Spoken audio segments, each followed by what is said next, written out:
Select and deselect everything.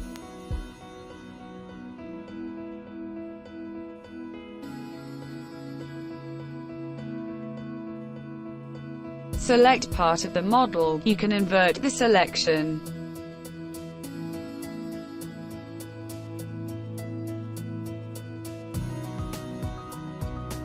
Change the model viewing method.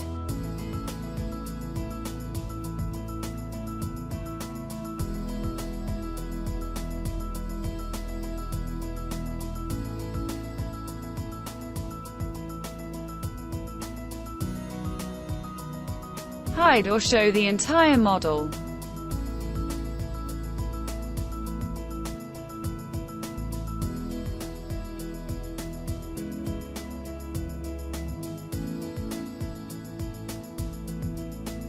Select some entities.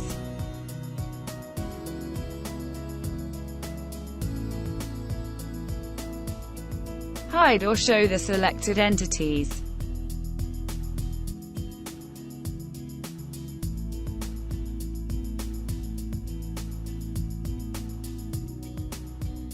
Reverse visibility. Restore the original view.